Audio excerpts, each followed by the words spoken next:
Sejam muito bem-vindas e muito bem-vindos ao Portfólio Global, a temporada de 2024. Um ano desafiador para os investimentos, eu diria, né? Depois de um crescimento de quase 24% do S&P 500, falando em cenário internacional, o que esperar desse ano de 2024? Vários analistas estão vindo com diferentes teses. E aqui no Portfólio Global a gente fala sobre o cenário macroeconômico e também oportunidades de investimento, não só no exterior, como também no Brasil, porque diversificação é a palavra-chave. E hoje eu trouxe um convidado muito especial, o Max, que trabalha ali, ó, do meu ladinho. E ele é um dos melhores estrategistas de ações que eu conheço. Max Bond, estrategista de ações da Nomos. Seja muito bem-vindo. Obrigado, Bruna. Prazer. Ser o primeiro do Portfólio Global. Primeiro de 2024. Primeiro de 2024, a gente começou claro. No final do ano, acho que foram 2, 3 programas. O meu primeiro que eu voltei aqui pra BMC, sabe quem veio comigo? O Beto. O Beto. Só que ele participou online, mas foi o Beto. Beto é fera. Obrigado, uma honra você ter me chamado pra gente falar sobre ações. Começando o ano, muita coisa acontecendo.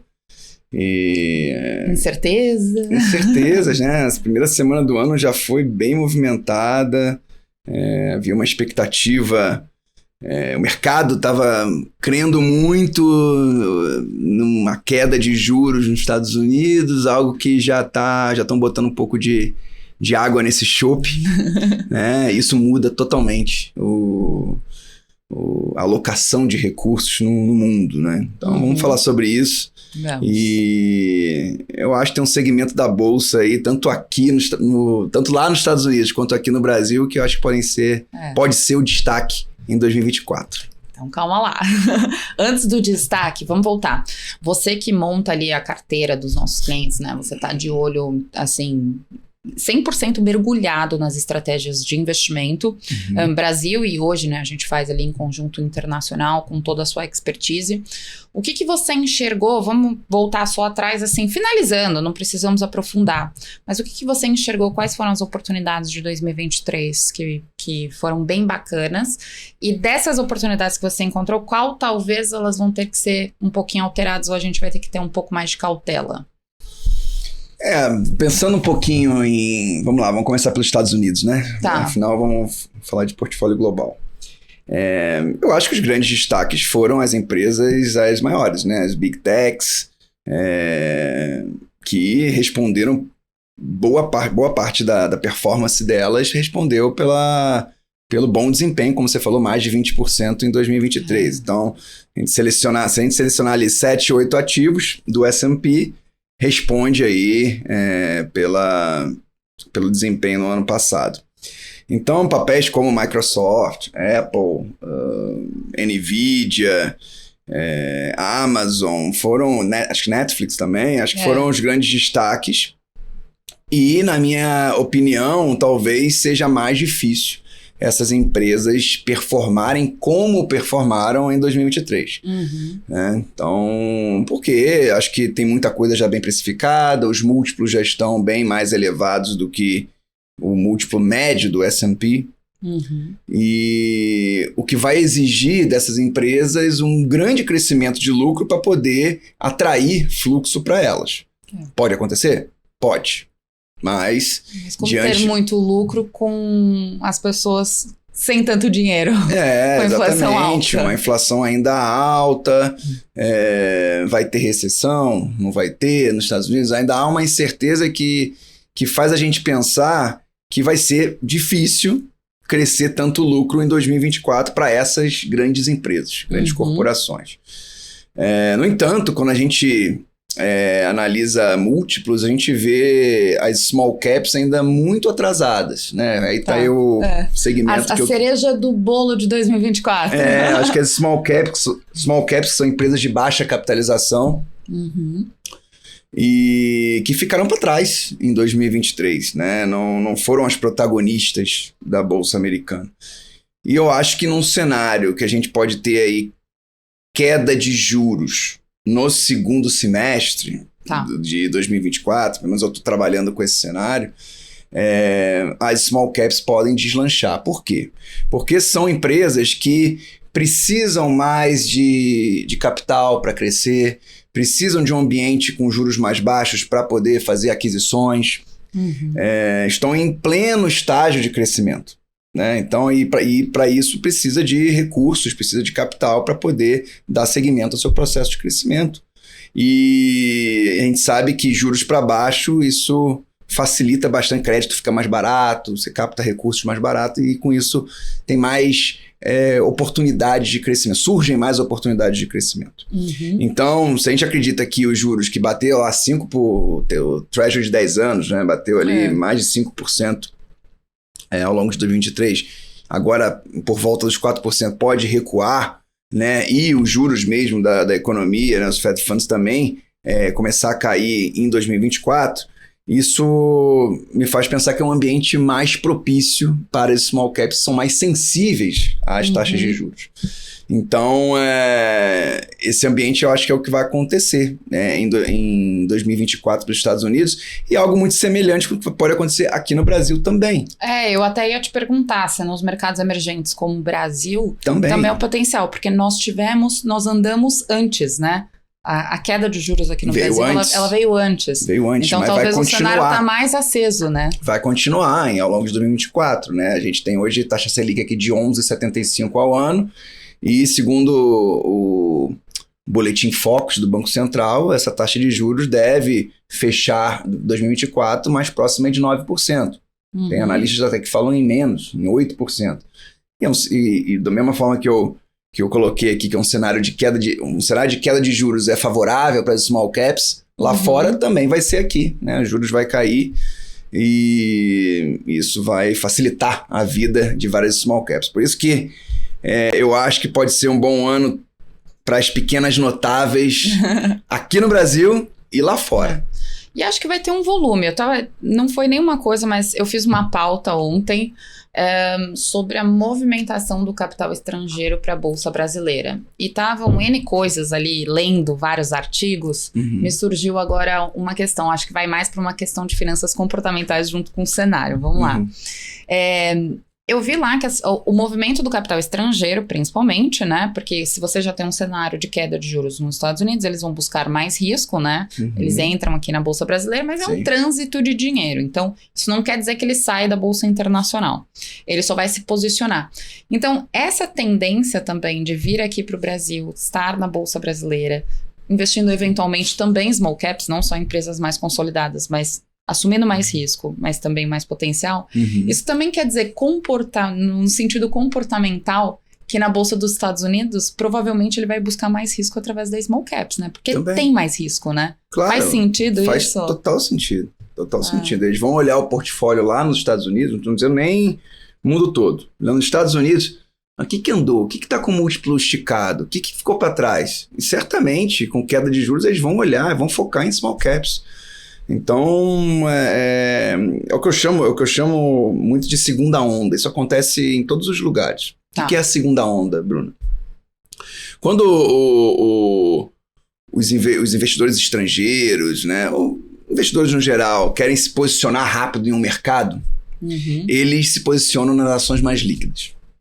Né? Então, foi isso que aconteceu ano passado na Bolsa Americana, foi o que aconteceu na Bolsa Brasileira. Se a gente pegar as maiores performances do Ibovespa, foram Petrobras, Itaú, Banco do Brasil, setor elétrico, empresas que são mais líquidas.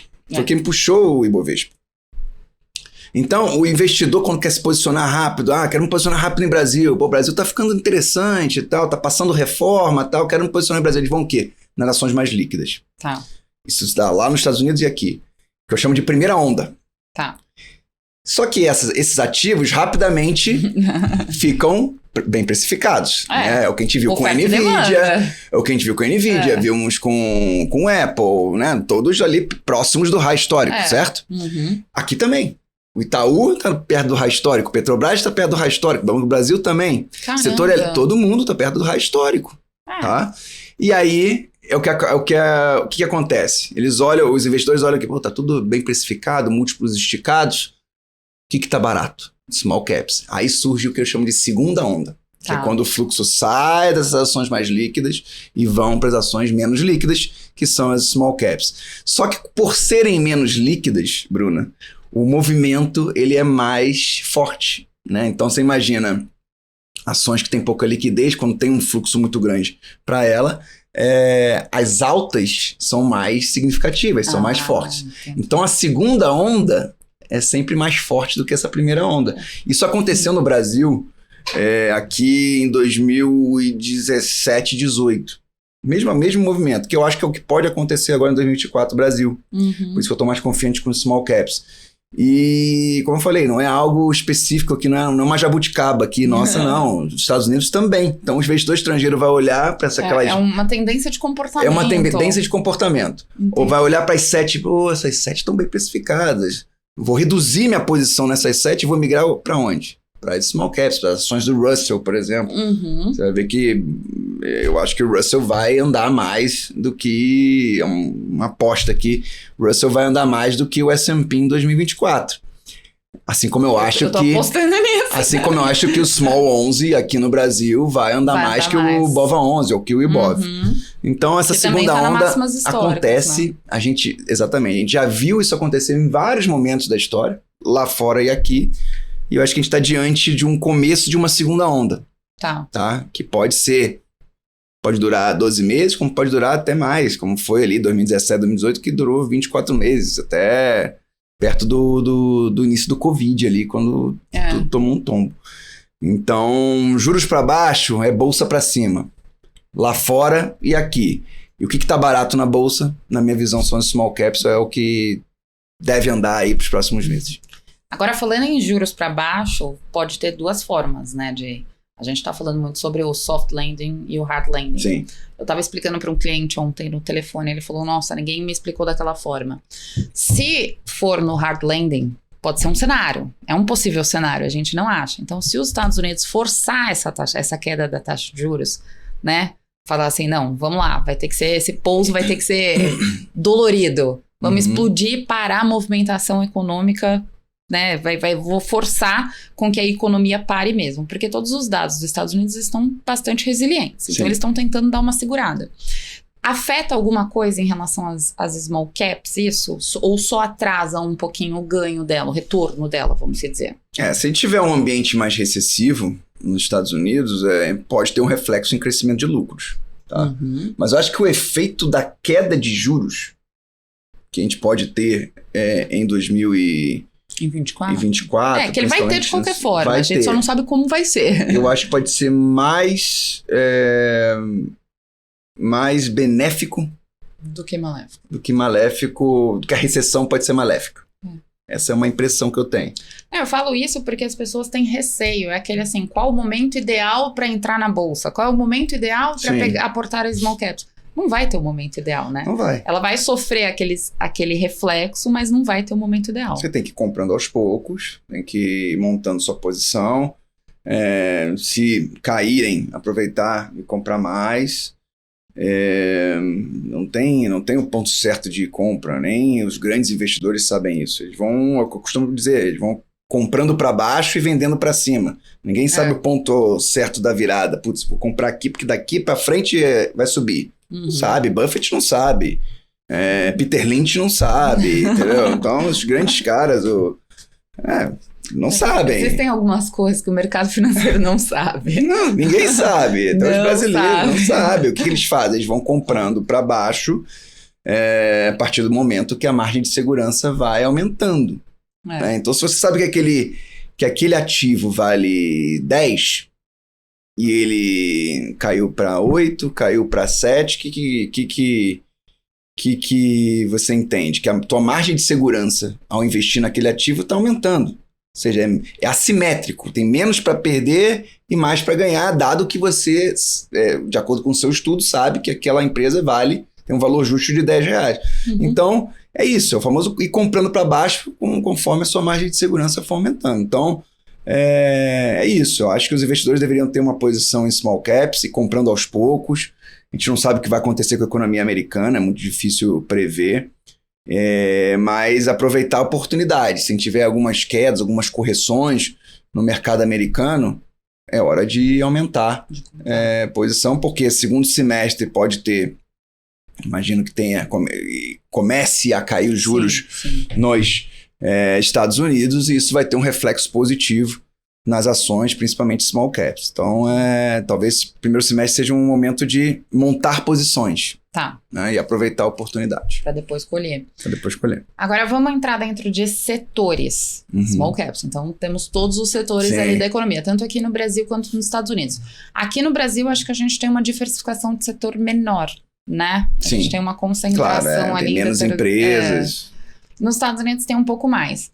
Mas, assim, logicamente, então, antes de falar de setores, vamos lá. Primeiro, ou falando de setores, o ideal, para quem não conhece, ao invés de estudar small caps, é investir através de ETFs ou posições de ETFs. Exatamente. Então, ou aqui ou lá fora. Eu sou fã de ETFs. Porque investidor comum é o mais fácil. É mais fácil, se posiciona, você diversifica. Né? Eu acho que todo mundo tem que ter isso em mente, a importância de uma diversificação apropriada, não digo uma diversificação exagerada. Mas você ter diferentes perfis de empresas dentro do seu portfólio, de modo que se acontecer alguma coisa com algum setor ou com alguma empresa, o seu portfólio como um todo não é prejudicado. E o ETF chega para facilitar essa vida, né? Você não precisa montar uma carteira extensa. Nos Estados Unidos você tem ETF de tudo. Né? Então, acompanhando. Putz, eu quero comprar, até... Tava falando com dela, né? Trabalha com a gente. Eu quero comprar Índia. Aí ele viu lá o ETF de Índia, que é o INDA. Pronto, eu não preciso montar uma carteira, procurar a empresa indiana agora, tal, não sei o que, listada. Comprei o ETF de Índia, que eu acho que Índia pode ser aí uma nova China aí nos próximos anos. Eu fiquei um pouco traumatizada, porque teve um cliente que em setembro ele falou, quero comprar o ETF da Argentina. Eu falei, não... Eu fiquei, juro por Deus, 30 minutos com ele no telefone. Não, pelo amor de Deus, não faz isso. Ele comprou. Bom, cresceu 20%. Andou muito bem, né? Da Argentina. Teve visão ali que... Ali ele teve uma visão. Algo ia mudar na Argentina, de fato tá mudando. Ele falou, eu tô acompanhando há muito tempo, eu vou comprar esse ETF da Argentina. Então, é isso. É a facilidade de você se expor a diferentes mercados, diferentes geografias, e o ETF te dá essa facilidade, né? Então, eu gosto muito, sou entusiasta dos ETFs, tenho uma carteira com vários ETFs e acho que é o caminho inicial aí para os investidores que querem se expor lá fora. E aí, puxando, né? Daí os ETFs, pelo menos lá nos Estados Unidos, eu não sei aqui no Brasil, mas você pode me ensinar, inclusive, tanto aqui no Brasil quanto lá fora. Lá tem percentuais de concentração de setores diferentes. Aqui no Brasil eu não sei como funciona. Então, se você puder explicar pra gente como que é as small caps, né? Os ETFs das small caps aqui no Brasil, se é um ou se tem vários. Pra daí depois a gente entrar nessa questão de setores. Sim, tem bem menos aqui, Bruna. Aqui a gente tá engatinhando ainda, né? Então, a gente tem, por exemplo, os ETFs que replicam o Ibovespa, ele... tem a mesma divisão setorial do Ibovespa. Tá. Até a gente pesquisou juntos, tem ETFs que tem diferentes, né? Tem 30% financials, outro tem 20% financials, outro tem menos. Tem uma gama maior. Aqui não. Aqui os ETFs replicam o índice principal, que é o Ibovespa, e se Ibovespa hoje tem 20% bancos, esse ETF vai ter 20% bancos, ou algo muito parecido. Tá? Então aqui a gente está engatinhando ainda, a gente não tem ETFs que e da Small Caps, o principal é o Small 11. O mais líquido é o Small 11. Você tem o Trig 11, do qual eu gosto bastante, que é mais focado em, eu diria, micro caps, né? Que são small caps, são as menores small caps. Eu acho muito legal o Trig 11, mas é recente, deve ter um ano e meio que tem esse ETF. Mas não é tão líquido. Mercado, sim, sem dúvida. Acho, é uma evolução do mercado financeiro brasileiro. Acho sensacional. Hoje em dia a gente tem índice de dividendos, né, focado em empresas de dividendos, mas que replica o índice de dividendos da Bolsa. Então ele não foge muito, não é um índice de dividendos com um percentual que eu acho que quero ter mais financials, né, financeiro, do que o índice de dividendo. Não, ele replica fielmente ainda. Entendi. Então a gente não tem essa esse leque de ETFs autônomos, vai. Isso é muito réplica de índices da B3. Mas espero que com o mercado se desenvolvendo a gente vai conseguir. Falando isso, porque lá nos Estados Unidos, igual nós estávamos comentando, que tem uma amplitude, né, ali, eles têm, né, assim, os 11 setores da economia, os ETFs focados para determinados setores ou com um peso maior que setor. Dentro do mundo das small caps, um cenário que vamos começar essa queda da taxa de juros. Tem alguns setores específicos que você acha mais interessante ou não? Sim. Historicamente, né, quando a gente tem uma queda de juros, seja no país que for, os setores que mais se beneficiam são aqueles que eu chamo de cíclicos domésticos. O que são os cíclicos domésticos? São aqueles setores que dependem de crédito barato para poder crescer suas receitas, né? O consumidor vai ter acesso a mais capital barato, consequentemente as prestações vão caber no bolso e ele vai comprar mais e isso vai alavancar as receitas dessas empresas. Então, quais são os setores cíclicos domésticos, Bruno? Consumo, varejo, construção civil, logística também é muito sensível a juros, shoppings, né? Tá dentro ali de consumo e varejo.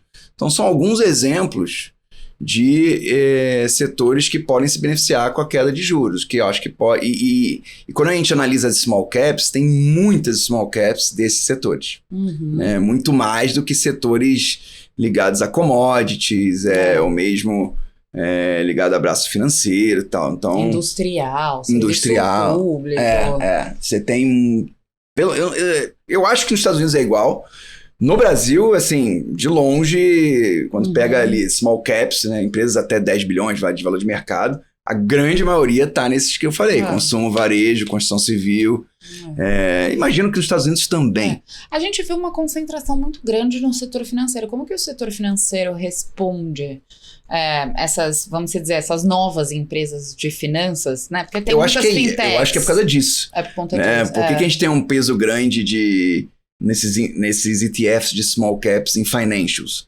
Devido aos bancos digitais. Né? Os fintechs, não é... exatamente, são bancos regionais. Tudo, né? Não sei se são bancos regionais, não, porque esses bancos já têm corpo, já são maiores, são as fintechs mesmo. Mas eu acho que até as fintechs estão revolucionando. Se você olhar para o cenário Brasil, hoje em dia tem fintech voltada para agronegócio, por exemplo. Sem dúvida. Né? Fintechs, insurtechs, né, também, ligados a seguro, todas aquelas variâncias, techs, né, da vida. Variâncias techs ali ligados ao business de financials, que puxa esse peso grande de financeiro, financials, nos ETFs de small caps. Isso é algo que aqui no Brasil não é tão desenvolvido, até porque as fintechs listadas aqui já são listadas lá fora, né? Que é o Inter, que é o Nubank, né? Agora, lá nos Estados Unidos, esse é um diferencial. O que eu falei, os cíclicos domésticos aqui são mais... as small caps são mais expostas nos cíclicos domésticos aqui no Brasil. Mas lá nos Estados Unidos deve ter uma concentração maior em financials por causa das inúmeras fintechs que a gente tem lá, né? Que existem lá. Né? Então dá para fazer, se você fosse falar para alguém que vai investir tanto em small caps aqui no Brasil quanto nos Estados Unidos, a gente pode falar que aqui, a partir do momento que ela olha aqui, né, os setores específicos, qual é o tipo de negócio das small caps, né, o que tem dentro das small caps, e ela fazer essa diversificação não só pela dolarização, mas setores diferenciados nos Estados Unidos para poder crescer em vários tipos de setores. Sem dúvida. Eu acho que o caminho é esse. Para não pesar muito num determinado setor. Né? Diversificar ao máximo. Tem vários setores que vão se beneficiar de queda de juros, né? Aqui eu falei 4 ou 5, tem mais, pensar mais, até porque lá nos Estados Unidos é muito mais diverso, né? Setores, tem vários segmentos da economia que não estão presentes na bolsa aqui no Brasil, mas lá tem, por exemplo, empresas farmacêuticas. Não sei se beneficiariam de queda de juros, mas aqui não tem. É verdade. Aqui a gente foi ter empresas do setor agro de 2 anos para cá. Então, assim, tem muitos setores da nossa economia que não estão presentes na Bolsa e lá estão. Então, lá você consegue montar, certamente, um portfólio mais diversificado em ações de setores cíclicos domésticos que vão se beneficiar da Bolsa e setores diferentes do que a gente tem aqui no Brasil. Aqui no Brasil. Bom, antes da gente continuar, fazer só um rápido intervalo, a gente volta já com a segunda parte do nosso Portfólio Global.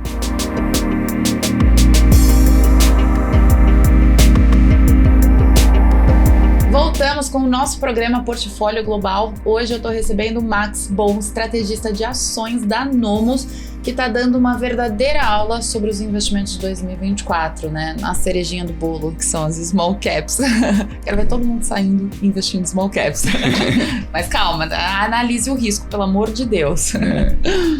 Bom, a gente falou bastante de small caps, falamos de cenário macroeconômico, só que, logicamente, os investidores não vão alocar somente o dinheiro deles em small caps. Então, vamos trazer agora para um cenário geral, né? Além de posições em small caps que a gente vê sobre a perspectiva de 2024, quais outras são as posições, tanto aqui no Brasil quanto nos Estados Unidos? Pode falar também aqui no Brasil, que eu acho que é interessante eles entenderem como complementares, né? Porque a pergunta que eu mais recebo é, invisto no Brasil ou no exterior? Não, nos dois. Por que o E? Porque o OU, trabalho o E, trabalho os dois em conjunto. Então, o que você vê dentro da Bolsa de Valores para não sentir tanto essas oscilações, já que a Small Caps tem risco, para 2024, né? O que a Boa gente pergunta. acha? Porque, logicamente, que aqui no Brasil a gente tem um cenário diferenciado, nós temos produtos diferentes, uma economia totalmente diferente dos Estados Unidos. Boa pergunta. Tem uma classe de ativo que é bem desenvolvido aqui e lá fora, que eu acho que pode se beneficiar bastante em 2024 nesse cenário de queda de juros, que são os fundos imobiliários. É verdade. Acho que vale destacar isso. Que perderam bastante, por sinal. Lá fora são os REITs, né? E por quê? Lembra que eu falei que são os setores cíclicos domésticos? Eu citei 2 dentre eles, né? Que foram shoppings, construção civil, galpões logísticos, ou seja, esse é um mercado que se move muito, Bruna, com o crédito barato. Tá? Então, queda de juros leva a financiamento imobiliário mais barato, que mexe bastante, né, com esse mercado de real estate. Tá? Então, acredito que a classe de fundos imobiliários aqui no Brasil vai ter um 2024 bem interessante. Já teve um 2023, falando Brasil, né? Legal, principalmente no segundo semestre, quando o governo aqui sinalizou que iria começar a queda de juros. Tá. E os FIIs, né, os fundos imobiliários, já repercutiram positivamente isso. Porque 2022 foi um ano ruim, né? 2022 foi horrível. Tá. Foi horrível. E 2023 começou ruim também, mas no segundo semestre melhorou. Acho que a classe subiu 15%. Tá. No ano. O IFIX, né? Que é o ETF, né? O índice de fundos imobiliários. E eu acho que a gente pode ter um ano até com uma valorização mais agressiva do que esses 15%. Justamente por quê? Porque os juros vão cair mais, a magnitude dos juros da queda vai ser maior em 2024. E isso historicamente privilegia os fundos imobiliários. Então, fica a dica aí, investir uma parte do seu portfólio como um todo nos FIIs e montar uma carteira bem diversificada. Na Nomos a gente tem a Smart FIIs, que é uma carteira que investe em lajes corporativas, galpões logísticos, shopping centers, fiagros, que são fundos imobiliários que investem em propriedades rurais, ou ativos ligados à agropecuária. Bacana. Então você tem uma carteira bem diversificada de fundos imobiliários, eu acho que é uma classe que vai andar bem. E faço o mesmo paralelo nos Estados Unidos. Eu acho que, não sei se você acho que com certeza você sabe mais sobre REITs do que eu, mas acho que os REITs podem se beneficiar desse cenário de queda de juros. Tirar um pouco da bolha imobiliária, né, que acabou crescendo muito os valores, né, desde a pandemia começaram determinados estados, foi aumentando, entrou numa bolha ali, depois ninguém consegue comprar, ninguém consegue vender, e acho que provavelmente vai seguir essa Teve uma também, queda, né, teve uma queda. nos últimos anos. Eu acho que pode voltar à cena aí dos investimentos, os REITs lá nos Estados Unidos. Então, assim, é uma das classes que eu tô de olho. E outros setores que também podem se beneficiar...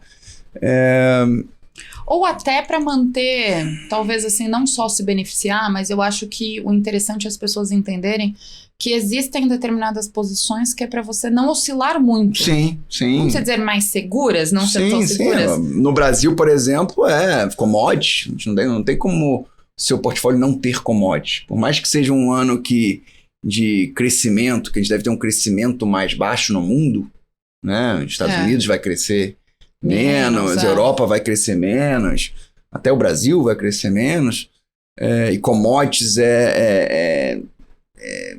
tá muito ligado ao crescimento do mundo, né? A gente tem ativos muito baratos, né? Como Vale. A Vale está muito barata. Hoje mesmo, 2 bancos estrangeiros, Morgan Stanley, se não me engano, JP Morgan ou Goldman, agora não fugiu, recomendando Vale, as ADRs da Vale. Então, as pessoas podem até comprar a Vale lá fora. Exato. Ou até a dívida dessas empresas, né? O famoso bond. Exatamente. Tem muito brasileiro comprando a dívida dolarizada das empresas brasileiras. A Vale está com uma posição financeira muito confortável. Não à toa, ela está fazendo recompra de ações, ela está pagando dividendos. Por quê? Porque ela não tem muitos investimentos para fazer nos próximos anos. Os investimentos já foram feitos, gera muito caixa. E esse dinheiro está sendo direcionado para os acionistas, remunerando melhor os acionistas. Tá? Então, assim, comprar um bond da Vale, se tiver boas oportunidades, acho uma ótima. Que agora que foi emitido com uma taxa boa, ganhando ainda em dólar, uma empresa super consolidada. Exatamente. Outra empresa que também deve ter bonds lá fora é a Gerdau. Sim, tem. E a Gerdau, Bruna, ela tá no seu melhor momento financeiro da história. Que bacana. Ela nunca esteve tão desalavancada. O que eu quero dizer com ela? Hoje a dívida líquida dela sobre EBITDA é 0,5%. Essa empresa já foi 4 vezes.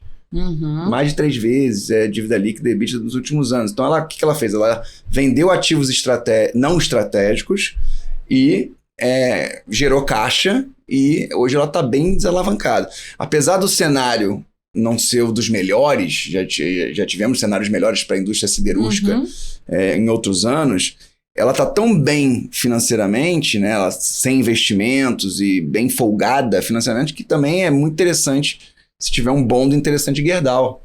Entendeu? Porque é a certeza que ela não vai ter problemas para pagar, né, porque ela está num dos melhores momentos em termos de solidez financeira. Não, tem o que a gente tem de empresa emitindo essa dívida, teve uma que nós falamos bastante, engraçado, todas voltadas para commodity, né, que é aquela FS Bio, né, a FS Agri Solutions também, que foi emitido um CRA, ela é AA- de credit rating, tá super bem também. Então, quer dizer, a gente tá olhando, assim, o Brasil de uma maneira dentro das commodities. Sim. E lá fora, eu falo sempre, né, são os mercados não cíclicos, né.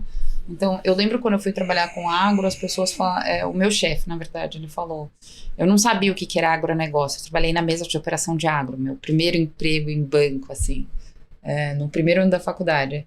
E ele falou assim, as pessoas sempre vão precisar ter onde morar e o que comer. O que comer. Então, você trabalhar no setor imobiliário, no agronegócio, nunca vai te faltar emprego. Vai ter demanda, sim, é verdade. Então, e eu fiquei com isso na cabeça. É verdade. Fiquei com isso para sempre. O setor agro, eu ia falar exatamente desse. Então, ter commodities, o agro tá inserido em commodities, né? Commodities agrícolas.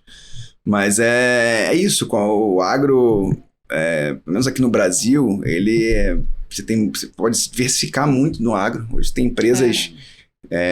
tem proteína, tem commodities agrícolas, tem empresa que é trader de terras, tem empresa que faz semente, tem empresa que constrói silos de armazenagem, tem empresa que é varejo agrícola.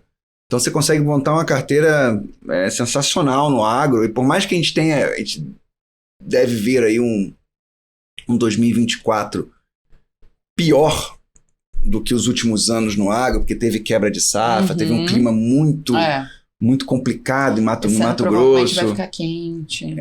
No Mato Grosso, eles não conseguiram plantar na época que eles queriam plantar devido às chuvas. Né? Então, foi postergado esse plantio. Isso vai comprometer um pouco o volume de produção de soja. Por isso que já estão falando aí de menos produção em 2024, tanto de soja quanto de milho. Tal. Vai ser investimento a longo prazo. Mas, a gente exatamente. Não pode pensar, né? Só 2024 que vai ser o resultado que você vai tirar daquela ação. A gente vai ter um ano pior no agro, no relativo crescimento, mas vai continuar batendo alguns recordes. E em outras culturas, né? Algodão está muito forte, feijão está muito forte. O agro vai, né? O agro é pop. O agro é pop, o agro é tudo. Então, assim, eu acho que tem muita oportunidade no agro. É um setor que se der oportunidades em 2024 por causa dessa questão toda climática, né? O Ninho e tal. Que é um dos pontos que eles estão falando pra gente ficar de olho. Né? Se der oportunidades, eu acho que, pensando num portfólio mais a longo prazo, tem ótimas empresas do setor que pode dar muito retorno aí no horizonte mais longo. Uma polêmica. E China? E a China? Caramba, a China... E a China? Você não pode deixar de falar dela. A China é a grande incógnita. Pra todo mundo. E a China? A China é a grande incógnita, sempre foi e sempre será, na minha visão. Mas o que a gente está vendo na China? Eu acho que os investidores printaram um cenário catastrófico para a China em 2023 que não se confirmou. Tá. A gente sabe que tem um setor problemático lá, que é o setor de imobiliário, né, onde a gente vê milhões de unidades de apartamentos, casas que não estão sendo alugadas e vendidas. Existe um estoque muito grande. Então há um problema no setor imobiliário, mas os outros setores... vão bem. E é por essa razão que a China vai conseguir crescer aí seus 4,8%, 5% em 2023, né? Quando vai ser registrado agora o crescimento que foi no ano passado. Porque os outros setores, serviços, consumo, lazer, meio que puxaram o PIB depois de um longo período de confinamento que os chineses tiveram. Então, temos um problema de imobiliário, esse problema se alastra um pouquinho ali para o setor financeiro, né? Bancos que financiam o setor imobiliário estão sofrendo. Há esse problema específico na China, mas os demais setores estão indo bem.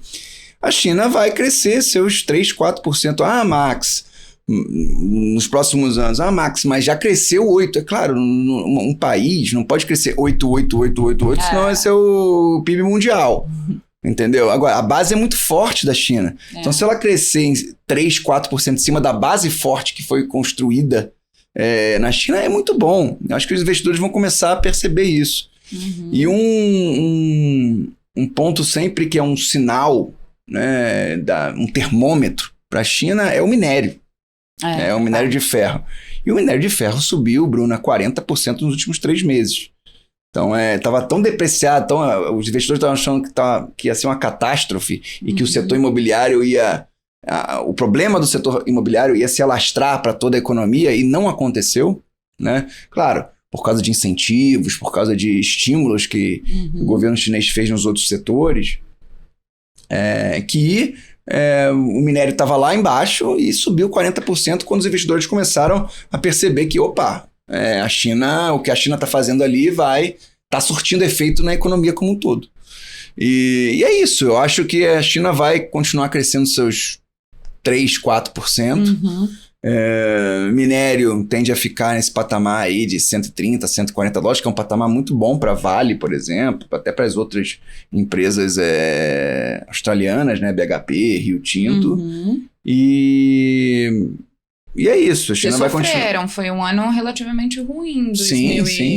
2023, para as empresas de energia, pelo menos na Bolsa de Valores dos Estados Unidos. Sim, e para a Vale também, né? Para a Vale não foi nada bom, a Vale caiu mais de 10% ano passado. Foi um pouco então, triste. E começou esse ano de 2024 também devendo, né? Então... Mas China é uma posição que todo mundo deveria pensar um pouquinho. Eu tenho. Comprar um ETF de China, né? Tem aquele famoso MX, né? Isso. Que é o mais famoso e... vale a pena, assim. Eu acho que tem que ser uma posição pequena no portfólio. Tá? Eu acho que não vai ser um grande investimento. Que eu sou investidora FOMO, né? Então, assim, vai que a China dá certo, então eu quero fazer parte. Bitcoin, não sei onde vai, mas vai que vai dar certo, eu vou comprar um pouquinho. Bota o pezinho. Eu também não entendo nada de Bitcoin. Eu também não, mas a gente compra um pouquinho, claro, vai que. É claro, vai que. E nessa do vai que, quem investiu ganhou 100% no Bitcoin em 2023. Exato. Mas eu não conheço, fiquei de fora. Tá, mas bota o pezinho. Bota o pezinho, você não precisa saber de tudo. A gente também investe no que a gente não conhece. Claro, só ajusta a posição. Cara, um dos termos e das palavras mais importantes quando se fala em investimentos, né, é sizing, que é tamanho. Tamanho de posição. Tá. Se você não conhece o ativo, não tem confiança num determinado tanta classe e tal, você não precisa não investir. Você pode investir. Investe pouco. Entendi. Sizing, pouco. Não é pra você ter se você não conhece Bitcoin, se você não tá envolvido com a tese, ou mesmo se você não acredita tanto, mas vai que? Posiciona, bota 2% do seu portfólio geral em Bitcoin, Exato. 3%. É isso, entendeu? Então, o bom da bolsa, né, dos mercados, é que você pode ajustar o tamanho da sua posição como você quiser, de acordo com a sua confiança, de acordo com o que você acredita. Então, não tô tão confiante com China. Tudo bem, compra um pouquinho. Tô muito confiante com Índia. Mas também compra mais. Quem tá confiante com a China 100%, né? A China, ela não traz não traz confiança do mundo. Traz, porque é sempre uma incógnita, né? O governo chinês esconde muita informação. É um governo que a gente não sabe, né? Mas você pode ter um pouquinho. Entendeu? Não, eu tava até vendo, porque eu ia te fazer... Não é feio ter um pouquinho de... Não se sinta mal. Não se sinta mal. Se sinta mal. Exatamente. Eu tava vendo aqui, porque a gente tava falando dos setores, né? Então, na verdade, serviços públicos nos Estados Unidos fechou do SP 500 com menos 10,4%, né? Energia, menos 4,8%.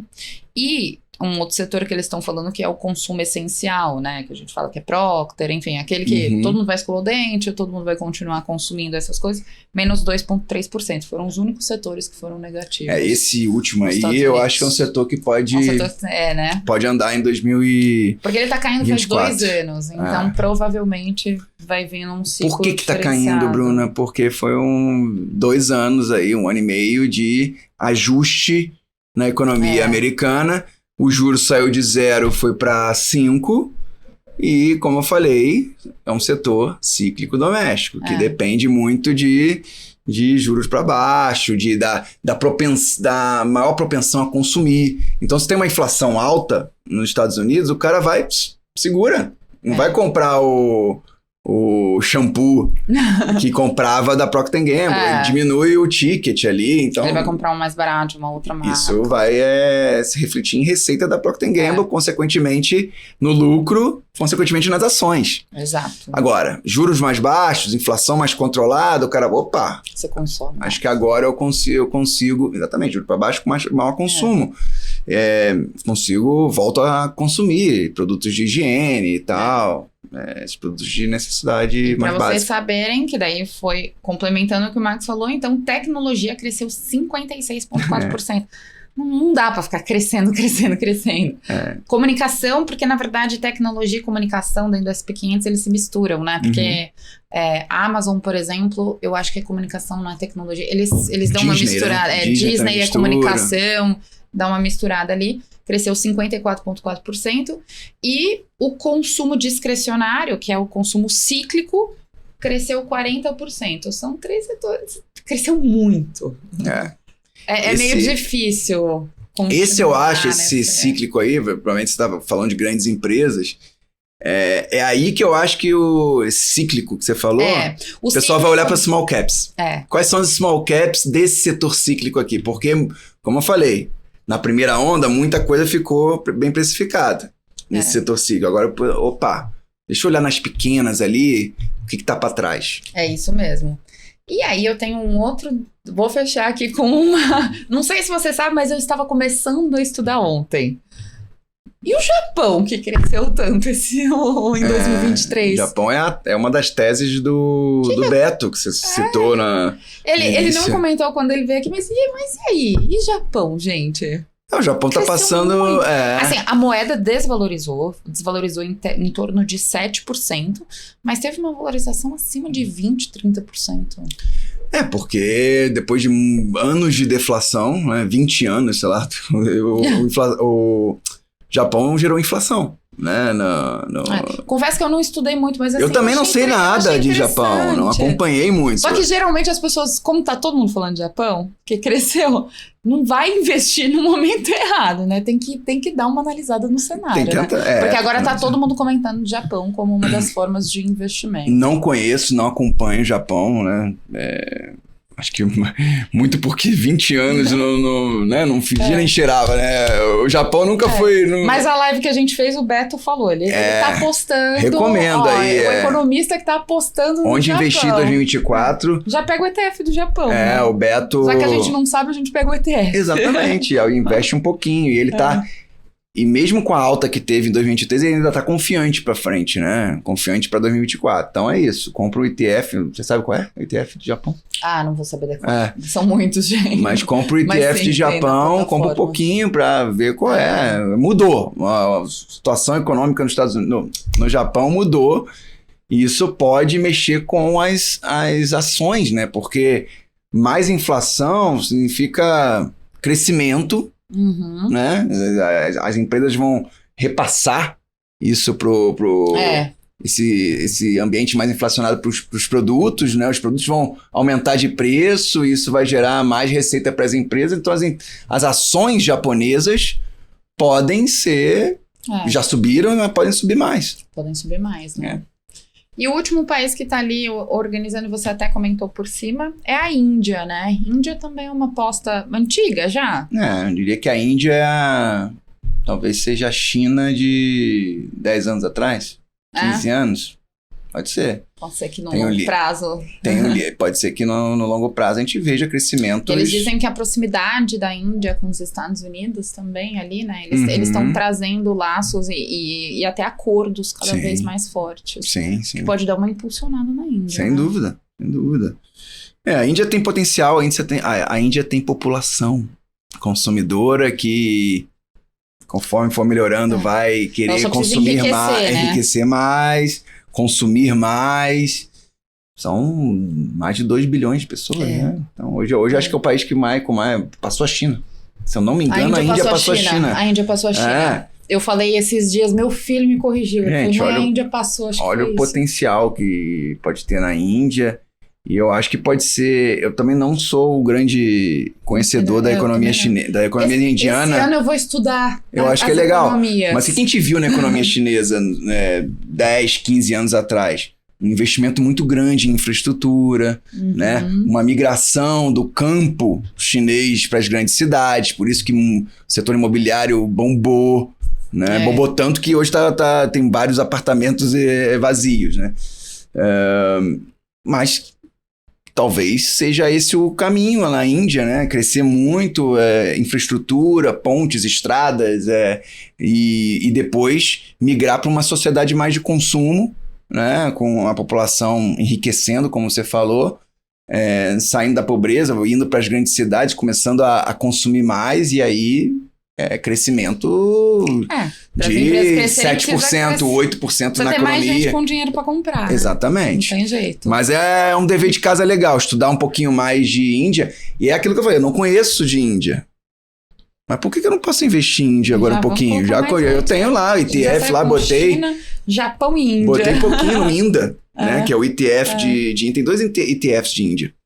Um deles eu gravei, que é o INDA, que eu comprei Comprei um pouquinho. Aí eu vou estudar mais. Putz, cara, acho que essa Índia é uma grande tese. Eu ia falar uma palavra, grande tese de investimento.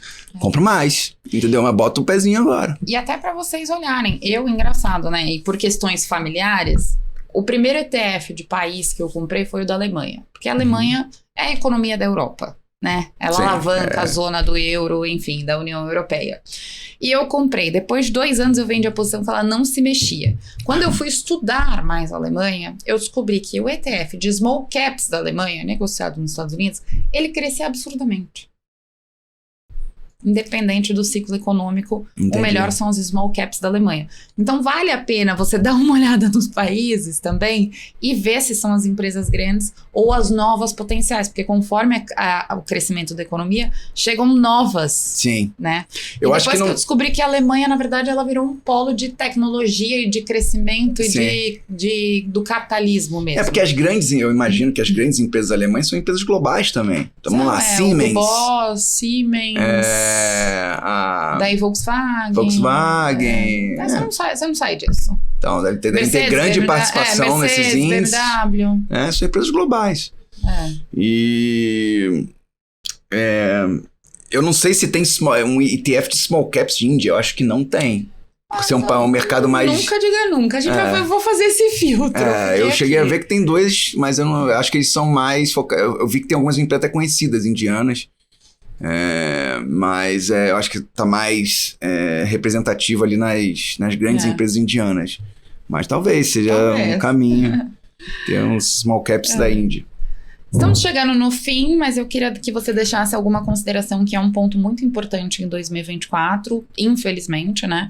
Que são os conflitos no Oriente Médio. E o quanto que isso pode afetar, eventualmente, os investimentos, não só aqui no Brasil, mas como internacionais. Como que a gente deve enxergar isso, que infelizmente a gente ainda não conseguiu enxergar uma luz no fim do túnel disso tudo, né? Como que afeta o nosso dia a dia, não só relacionado ao dinheiro, enfim, mas as empresas, economia, petróleo, principalmente.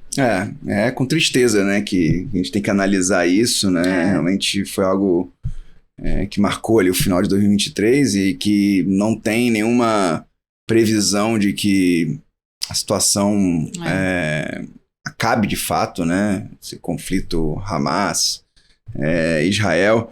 E a gente agora está vendo, né, recentemente, outros desdobramentos na região.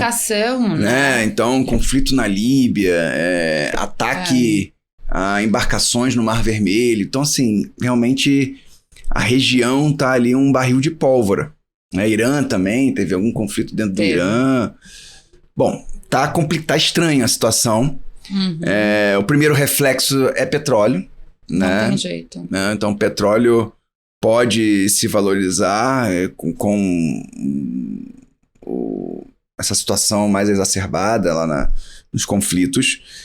Eu acho que a questão do petróleo, por si só, a questão de oferta e demanda já é pró-preço. O que eu quero dizer no mundo há uma oferta restrita de petróleo porque não foram feitos investimentos nos últimos anos na indústria de petróleo, não foram abertos novos campos, não foram abertas novas fontes de extração de petróleo, e uma demanda, Bruna, que hoje já está bem maior do que antes do Covid. Então a gente continua demandando muito petróleo. Né? Petróleo, o pessoal fala, petróleo vai acabar. Não vai acabar nada. A gente vai ser uma sociedade mais sustentável, se Deus quiser, tal, com fontes renováveis de energia, mas o petróleo vai ter o seu papel. Tá? E por muito tempo ainda, na minha visão. Então, hoje a gente tem uma demanda mais forte que a oferta. Logo, o preço tende a subir. Né? Então, a gente tem esse... E que acaba impactando as economias no geral, né? Porque o petróleo, na verdade, não é só por uma questão de transporte, essas coisas. Afeta o preço de tudo, né? Afeta o preço de tudo. Na verdade, movimenta a vida. Muitas matérias-primas decorrem do preço de petróleo, são denominadas ali em cima do preço da commodity. E isso afeta a questão inflacionária e tal. Então, conflitos dão um boost nessa situação do petróleo, que pode levar o petróleo a níveis mais altos. E isso pode ter consequências, inflação, logo bancos centrais mais preocupados com isso. E a gente não sai desse ciclo. Então, vamos lá, vamos traçar um cenário. os conflitos ficam mais latentes, né? O petróleo sobe, inflação tende a subir. O Banco Central americano não vai querer baixar os juros, vai postergar isso. Exato. Né? Porque o petróleo tem um impacto na inflação americana muito grande, inflação do mundo. Então, esses são os resultados, né, do que pode acontecer num conflito ganhando uma escala um pouco maior. Exato. A gente espera que não aconteça. Esperamos que não aconteça, e eu espero também, a gente que trabalha no mercado financeiro, é complicado falar de conflitos quando a gente fala de investimentos, né? Porque, teoricamente, é muito triste você falar de eventual alta ou investimento, onde a gente tem que olhar a humanização do problema que está acontecendo, né? Então, é uma dividida complicada para nós que trabalhamos nesse mercado. Você tem que informar, colocar, mas você não pode tirar o seu lado humanizado. Eu fiquei numa situação muito complicada ali, né? É um conflito. Estamos falando de pessoas, estamos falando de outras questões.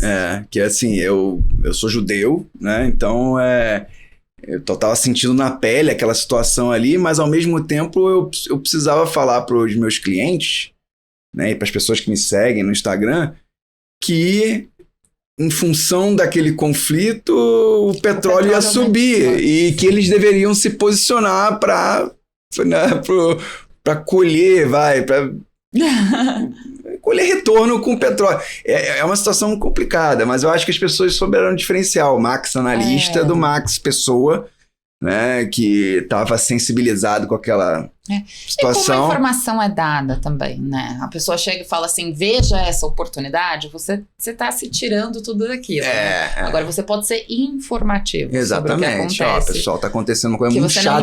Você não minimiza. Eu falei isso, pode ser muito chato, que a gente espera que acabe logo.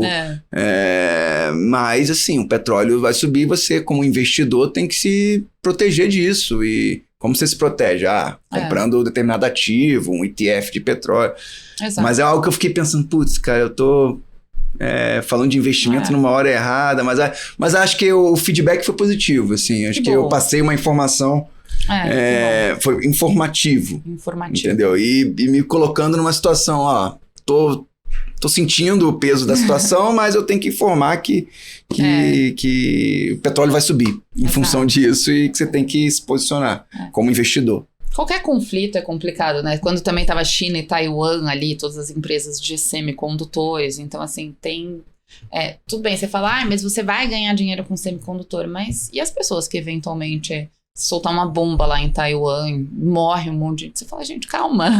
É complicado o mercado financeiro. Não é que a gente é insensível, né? Não somos insensíveis, mas lógico, temos que informar e ajudar. O que movimenta, o que não movimenta e essas oportunidades. Esperamos que agora, em 2024, né, dê uma trégua, que tudo dê uma tranquilizada e acabe, enfim, interferindo menos, né? Não só... Não, na verdade, para nós não interfere tanto, né? Principalmente para quem tá lá. Inclusive porque Israel também é um dos polos mais importantes, né? De tecnologia. Então, enfim. Bom, muito obrigada. Muito obrigada pela sua participação. Papo foi bom. Super bacana. Venha mais vezes. Quando você quiser. Deixamos 2024 bonitinho. Falamos, e a gente vai ficar com a missão de falar sobre ETFs de país. A gente vai falar sobre economia de países. Vamos dar tempinho, vou estudar também. Vou estudar para trazer mais informações. A gente vai buscar alguns países ali interessantes. E acho que a mensagem, Bruna, é investir no exterior. Acho que do seu portfólio de investimentos, uma parte relevante tem que estar lá fora. Tá? E fiquem atentos nas small caps, porque elas estão descontadas, estão para trás. Podem ser a classe destaque. Eu espero que voltar aqui no início de 2025 e falar, lembra das small caps? Andaram aí 20% e o S&P ficou meio de lado. Será que vai acontecer isso? Vamos ver. Vamos gravar, tá gravado aqui. Tá gravado. Aparecemos, tá gravado. Daí a gente volta e fala, tá vendo? Deu certo. Mas acho que se posicionar em small caps, eu acho interessante para 2024. Né? Tem bons ETFs, small caps. Sigam a Bruna que ela vai recomendar aí os bons ETFs de de small caps. Não, eu e o Max, vamos aqui, ó, conjunto, a dupla. A dupla. E é isso, invista lá fora e aproveite as oportunidades. Acho que essa é a mensagem para 2024. Que ótimo. Obrigada mesmo. Muito obrigada para você que está assistindo aí a gente. Quinta-feira que vem estamos de volta aqui na PMC News. E obrigada também ao patrocinador do programa Portfólio Global, a Evrio. Não se esqueça que tem o QR Code, você pode abrir a sua conta e investir em mais de 8 mil ativos disponíveis no exterior em dólar. Até o próximo.